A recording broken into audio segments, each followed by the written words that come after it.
Salut à tous les amis, on se retrouve pour la review de Crown Jewel 2024. Donc pour débuter le show, on a eu donc le match de la Bloodline, donc Roman Reigns et les Usos contre Tama Tonga, Solo Sikoa, euh, Jacob Fatu et Tanga Loa. Franchement, je sais pas que j'ai pas aimé le match, c'est que j'ai l'impression que Roman Reigns il sait plus catcher en fait.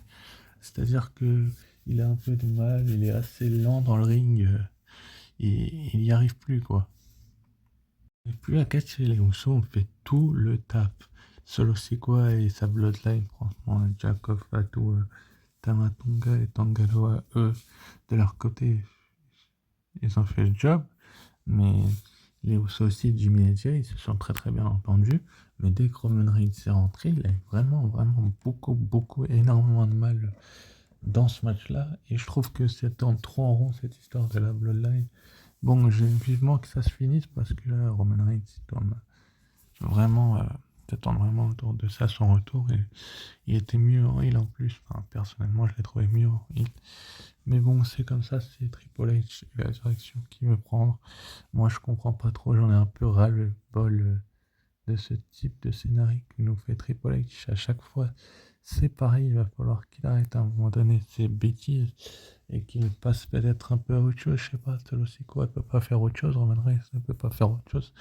Ça tourne autour de ça. Franchement, c'est un peu du grand n'importe quoi. Finalement, Jacob Fatu va un peu détruire Roman Reigns. Solo Sikoa va en profiter pour faire un Samoan Spike. Un second Samoan Spike quand Roman Reigns sera assis dans le ring. Donc, c'est plutôt une bonne chose que ça se passe comme ça. Et donc, ensuite, après, Solo Sikoa va enchaîner avec le tombé. Donc, on va passer à la suivante. Un 2 et 3 et donc Jacob Fatu, Solo Sikoa et Tamatonga remportent ce match, c'est logique. La Bloodline de Solo Sikoa ne pouvait pas perdre cette rencontre-là, c'était beaucoup trop tôt pour les faire perdre.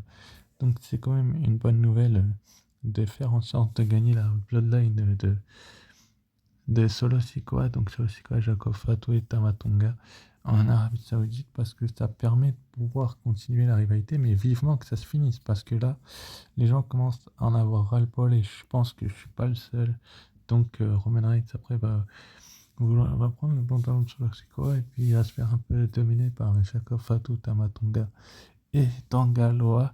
Ouais, c'est ça, ils vont un peu le mettre en grande difficulté. Bon, ça c'est comme d'habitude, c'est les Usos finalement, Jimmy qui va arriver d'abord, PJ qui vont faire venir faire le sauvetage.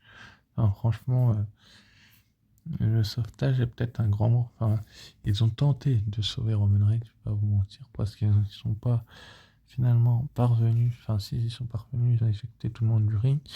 Et il y a Sami Zayn qui va arriver. Sami Zayn va faire une exploder suplex à Solo Sikoa. Solo Sikoa va se retrouver entouré par Jey Uso, Roman Reigns et Jimmy Uso. Et donc, Sami Zayn et Roman Reigns vont prendre de l'élan au même moment. Et ça, c'est assez rigolo ce qui va se passer derrière. Parce que franchement, ça peut être intriguant pour les prochaines semaines. Solo Sikoa va éviter et Sami Zayn va mettre son Hell of a Kick sur Roman Reigns. Franchement, je trouve ça vraiment intéressant de faire ça comme ça. Je disais de la flamme de la Bloodline de Roman Reigns, mais bon, j'espère que ça va être le dernier affrontement parce que tout le monde en a marre, on n'en peut plus, on en a ras-le-bol, c'est toujours les mêmes matchs et je commence vraiment à être lassé. Donc j'espère que Triple H va entendre ce message. Donc après, Sami Zayn, Jimmy et Jey Uso vont s'embrouiller. Ça va être intéressant les prochaines semaines de voir comment Sami Zayn va ramer pour les rejoindre après ce level kick sur Roman Reigns. Mais franchement, c'était une sacrée embrouille et c'est dommage. Donc Roman Reigns et les Usos qui sont un peu dépités. D'ailleurs, Roman Reigns a fait la tête que Cody Rhodes avait fait lorsqu'il l'avait battu à WrestleMania. Au passage, Solo Sikoa est le troisième catcheur à battre Roman Reigns. Les catcheurs ayant battu Roman Reigns sont Jey Uso, Solo Sikoa et Cody Rhodes. Enfin bref, Sami Zayn ensuite est parti. euh, C'était quand même assez intéressant et on a tous hâte de voir la suite et la réaction de Roman Reigns et des Usos dans les prochaines semaines, voir si Sami Zayn va les rejoindre ou pas. Enfin, c'est un point neutre parce que j'attends de voir la suite. Ensuite, après, donc, on a eu le match pour les championnats par équipe féminin. Donc, Bianca Belair et Jade Cargill qui remettaient leur titre en jeu contre le Damage Control, donc Io Sky et Kairi Sane, contre Chelsea Green et Piper Niven, contre Métaphore, donc Clash Legend et Jakara Jackson. Franchement, ce match a été mieux que celui de la Bloodline, je vais pas vous mentir les gens. J'ai été plus diverti par ce match que j'attendais beaucoup moins que celui de la Bloodline, mais ce match-là, il a été d'une allure. J'ai l'impression que la WWE nous a feinté un petit peu ces dernières semaines en mettant en avant des catcheurs comme la Bloodline pour finalement que ça soit ce match-là. Bianca Belair, AJ Cargill, Io Sky, Kairi Sane, Chelsea Green, Piper Niven, Lash Legend, Jakara Jackson. Ces 4 catcheuses ont roulé sur le match de la Bloodline et franchement, j'ai été épaté par le scénario de ce match. Malheureusement, je me suis un petit peu trompé sur mon pronostic, mais bon, c'est la WWE, on ne peut pas prédire à l'avance ce qui va se passer. Franchement, c'est dommageable, mais j'ai l'impression que finalement, ce match a surpris beaucoup de gens. Bon, finalement, c'était logique en fait. Si tu réfléchissais bien, les Heels ont gagné le premier match. J'avais pas réfléchi comme ça. Les Face, une équipe de Face était censée gagner le second, il y en avait que 2. Bon, Lash Legend Métaphore, c'était trop avec Jakara Jackson. Piper Niven et Chelsea Green, bah, elles se sont un peu fait avoir, et puis Damage Control également. Donc finalement, c'est Bianca Belair et Jade Cargill qui ont conservé leur titre. C'est un second règne, je trouve qu'il les met vraiment en valeur, et c'est une très grosse victoire pour elles. Ça va les mettre en confiance pour Wargames si jamais elles sont dans le Wargames match féminin. Ça peut vraiment les mettre en confiance, et puis même pour la suite de leur règne. Donc c'est vraiment assez intéressant et c'est un point positif, c'est tout ce que j'ai à dire là-dessus. Ensuite, on a eu un très bon match entre Seth freaking Rollins et Big Bronson Reed. Franchement, j'ai beaucoup aimé ce match. Je vais pas vous mentir, là aussi, je l'attendais pas énormément, mais Roman Reigns, je vous disais qu'il s'est plus catché. Seth Rollins, lui, c'est tout l'effet inverse. Il s'améliore de jour en jour, de match en match. J'ai l'impression que c'est un nouveau Seth Rollins qu'on a ces derniers temps et qu'il est de plus en plus fort et badass. Franchement, là, l'adversaire qu'il avait, c'est pas n'importe qui, c'est quand même Bronson Reed, qui a détruit beaucoup de catcheurs ces derniers temps. Il l'avait même détruit lui et envoyé à l'hôpital, c'est pour vous dire. Mais franchement, là, le match, il a été d'une qualité. J'ai l'impression que la WWE a enfin compris que Seth Rollins est un catcheur qui est très bon et qui est très attendu ces dernières semaines, et qu'ils n'ont pas besoin de les mettre en avant. Donc, de le mettre trop en avant des catcheurs comme Bronson Reed. Donc c'est quand même une bonne chose de faire ce match-là. Finalement, Seth Rollins va faire un stomp sur l'escalier à l'extérieur, puis un stomp dans le ring, puis un super stomp sur Bronson Reed pour le battre au compte de 3. Franchement, c'est une défaite pour Bronson Reed qui va le faire grandir, je pense. Et c'est pas pour être méchant que je vous dis ça, c'est que certes la rivalité n'est pas terminée, enfin ça m'étonnerait qu'elle soit terminée et que le match a été très bon. Bronson Reed n'a pas du tout démérité, mais je pense que ça peut le faire grandir aussi. Ça peut même très largement lui faire franchir ce palier s'il se affronte à Wargames, on verra bien, mais c'est un point positif, bien évidemment. Ensuite, après, donc, on a eu le match entre Nia Jax et Liv Morgan pour couronner la première championne féminine Crown Jewel féminin. Franchement, j'ai beaucoup aimé là aussi le match. Nia Jax surpuissante, surdominante. C'était logique en fait qu'elle allait la dominer étant donné la différence de gabarit entre les deux catcheuses. Je peux pas vous mentir, j'aurais préféré que le match dure un peu plus longtemps. Il n'a pas été assez long, je crois qu'il a duré une quinzaine, vingtaine de minutes, alors que les autres matchs ont été plus longs. Celui-là, pour moi, c'est un match qui fait grandir, encore une fois, les deux catcheuses. C'est-à-dire que Nia Jax a quand même accepté de perdre. Je vais pas faire durer trop le scénario non plus. Et Liv Morgan est une championne beaucoup plus crédible maintenant qu'elle a battu Nia Jax, alors qu'elle avait déjà battu Becky Lynch et comment elle s'appelle, et Rhea Ripley cette année. Donc elle consolide un peu plus son règne, et franchement c'est une bonne chose de voir une Liv Morgan aussi divertie ces dernières semaines. Franchement, j'ai beaucoup aimé le fait qu'elle soit aussi divertissante et qu'elle mette en avant over tous ses adversaires. Donc je vais pas vous mentir en disant que qu'elle a un petit peu triché, enfin Liv Morgan a carrément triché même. Mais bon, c'était une victoire. C'est un match que Nia Jax n'était pas obligée d'accepter, enfin, je vais pas vous mentir. Enfin, elle a été un peu obligée de combattre, mais franchement, elle a s'apprêté donc à faire son annihilator. Dominique est monté sur le bord du ring.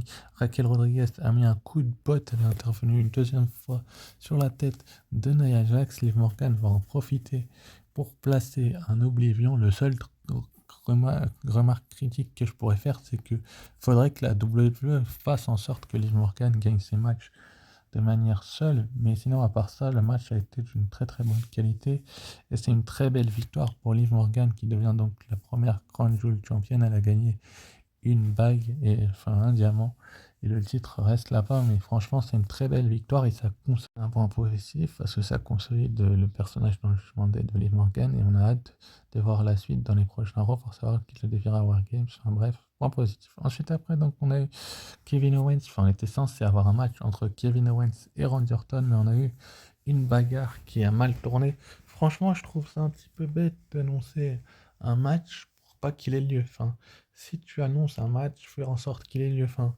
c'est un petit peu mon coup de gueule. Les gens, je crois que j'ai fait une boulette. Kevin Owens, donc je disais, a fait passer Randy Orton à travers une table. Je sais pas s'il va être absent très très longtemps, mais je trouve ça dommage quand même que la WWE ait annoncé ce match et que finalement il n'ait pas lieu. Donc c'est une bagarre qu'on a eu à la presse. Nick Aldis qui se prend un RKO. Je trouve ça plutôt excellent. Enfin, c'est une très bonne nouvelle que la WWE nous ait fait ça.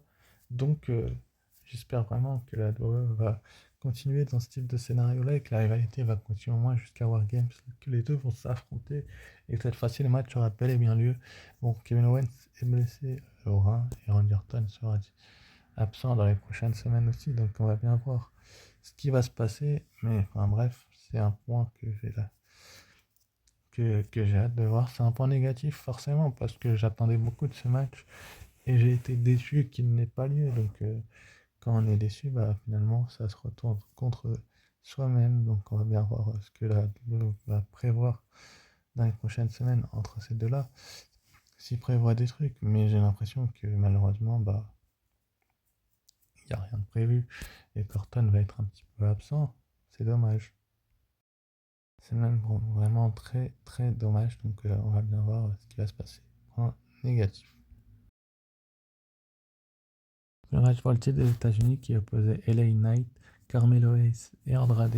Franchement, on a eu un match là d'une bonne qualité, d'une très très grande qualité, tout comme le Fatal 4 féminin et le match de Seth Rollins. Pour moi, ça a été l'un des matchs, si ce n'est le match de la soirée, le banger de la soirée. Franchement, je m'y connais, hein. Bad Blood a été pour moi au-dessus de ce pay-per-view là, mais ça, c'est pas étonnant du tout. Enfin, franchement, j'en suis pas surpris en fait. C'est-à-dire que j'ai l'impression que la WWE savait même pas quoi faire de ce pay-per-view là et qu'ils l'ont mis là comme ça. Enfin, c'est souvent comme ça, ils ont un contrat avec l'Arabie Saoudite. Enfin bref, LA Knight, Carmelo Hayes et Andrade ont livré une performance hors du commun quand on sait qu'il y a eu 6 matchs, enfin 7 matchs entre Carmelo Hayes et Andrade, que la chimie était très bonne et qu'il y a eu, comment il s'appelle, LA Knight en arbitre spécial sur le 7ème qui a transformé du coup ce match en triple menace et qui du coup LA Knight s'est mis un petit peu dans la mouise.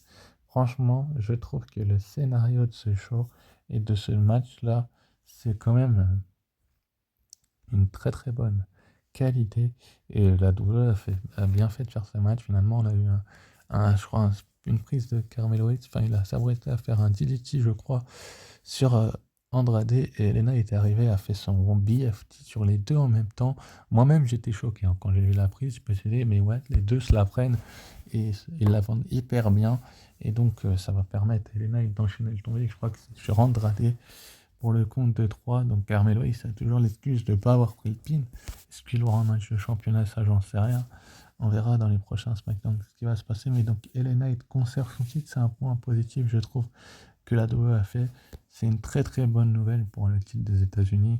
Et les Knights le met en valeur. Ça faisait pas assez longtemps qu'il était champion, je l'avais dit dans mes pronostics. Donc c'est quand même une bonne nouvelle. On passe au main event. Donc le main event opposait Cody Rhodes à Gunther pour le titre Crown Jewel masculin. On a vu Liv Morgan battre Nia Jax. Vous avez eu mon point de vue sur ce match.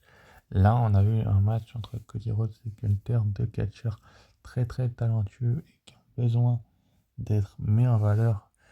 Enfin, mis en valeur plutôt. Gunther avait besoin de cette victoire que Cody Rhodes. Mais bon, Cody Rhodes est un pleurnichard, vous le savez très bien, qu'on lui donne tout ce qu'il veut. Donc, la preuve est que là, Gunther, bon, il a été bon le match. Enfin, bon, le mot est un peu fort, je pense pas qu'il a été si bon que ça. Mais quand même, les deux se sont débrouillés. J'ai vraiment apprécié cette rencontre. Mais bon, finalement, Gunther qui fait son sleeper hold à la fin du match sur Cody Rhodes, qui avait tenté un Cody Cutter, je crois, du haut de la troisième corde ou un saut. Il s'est fait attraper et capturer dans le sleeper hold de Gunther. Gunther va essayer de l'amener au sol. Puis Cody Rhodes va faire une roulade. 1, 2 et 3. Franchement, j'en ai marre du forcing avec Cody Rhodes, Triple H. Clairement, arrête. Arrête tes conneries. Arrête ton bazar. Franchement, il fait que de gagner. Il est invincible ou quoi, Cody Rhodes, Triple H, tu vas faire triple. J'ai l'impression de voir John Cena à l'époque, je sais pas. Donc Cody Rhodes, là, il va falloir qu'il perde à un moment donné, Triple H. C'est plus possible. Il fait que de gagner tous ses matchs.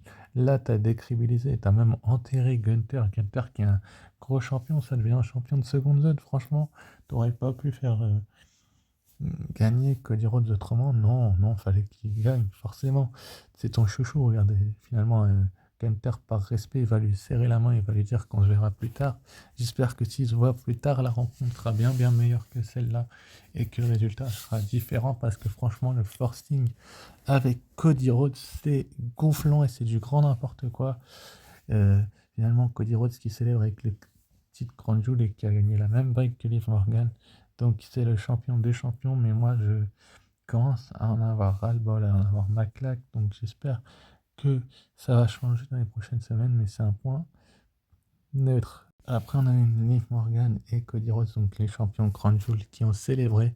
Donc, quelle suite pour Liv Morgan au prochain Raw, enfin pour War Games? Est-ce qu'elle va être dans le War Games match masculin ou pas, féminin ou pas, où elle va défendre son titre contre qui? On va bien très bien le savoir, vu que le Raw sera enregistré aujourd'hui. Et la même question pour Cody Rhodes, enfin bref, je vais vous donner la note de ce Crown Jewel. Malgré tout, allez, 14 sur 20. Non, 11 sur 20 pour les 3 bons matchs. Et ensuite, donc, annoncé pour le prochain Raw, un Fatal 4-Way Number 1 Contender match. Donc, Seth Rollins contre Damian Priest, contre Dirty Dominic Mysterio, contre Sheamus. Le gagnant affrontera Gunther très prochainement. Donc, n'hésitez pas à liker, commenter, partager et vous abonner si ce n'est pas déjà fait. Sur ce, je vous dis ciao, bye et à très vite pour une nouvelle vidéo.